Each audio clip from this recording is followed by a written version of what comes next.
podcast where we discuss the people, places, and events all around Kestrel country.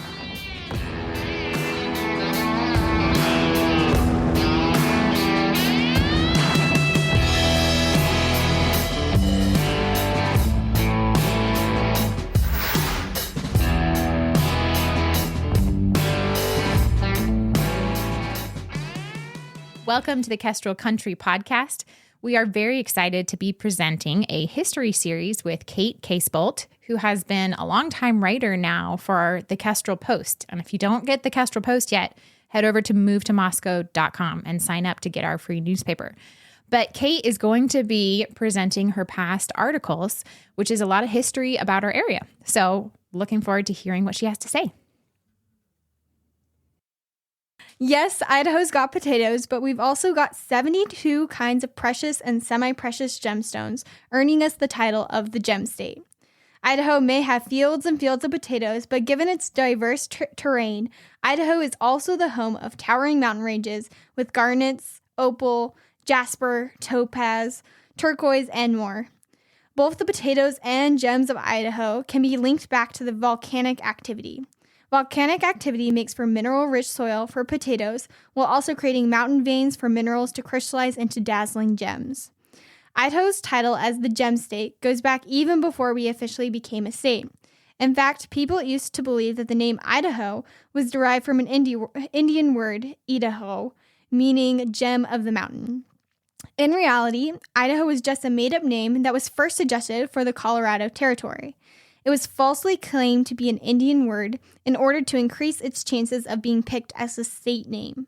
But Colorado stuck with its original name. Instead, the name Idaho was actually used for a steamboat that brought thousands of miners to the mining camps during the Idaho Gold Rush. Eventually, it became the name for the entire territory and then the official state name. While the Native Americans did not have the word Idaho, they certainly made use of the gemstones in their decorations and ceremonies. By the mid-19th centuries, these gemstones caught the eye of the gold seekers, many of whom were brought in by the Idaho steamboat. They realized that there was much more to discover in Idaho beyond the presence of gold. Soon, towns developed around areas where these gems were discovered.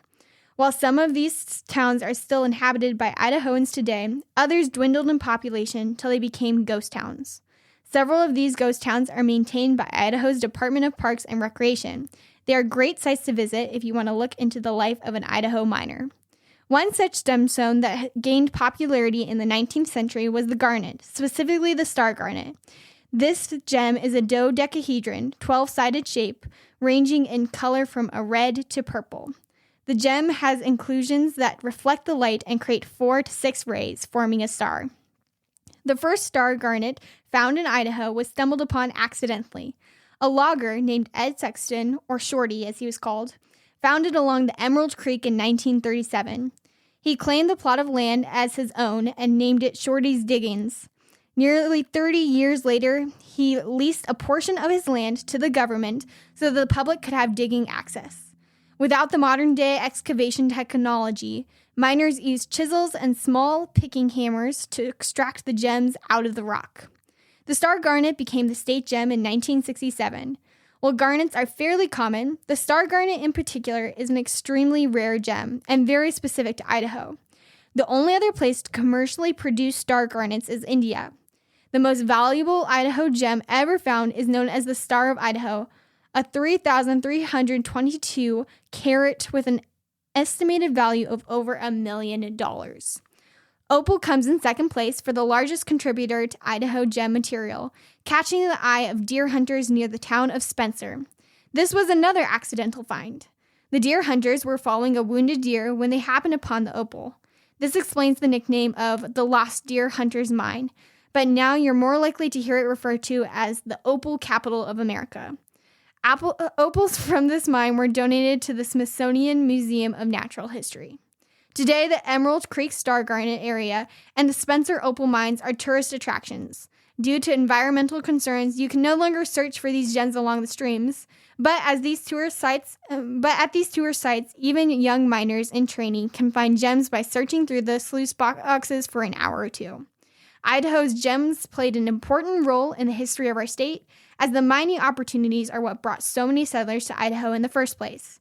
It's really no surprise that the garnet fits right in there with the Appaloosa, the syringa, and of course the potato, all Idaho staples that would attract just about anyone to settle down in this beautiful state.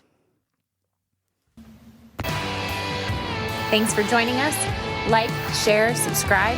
We'll see you next week.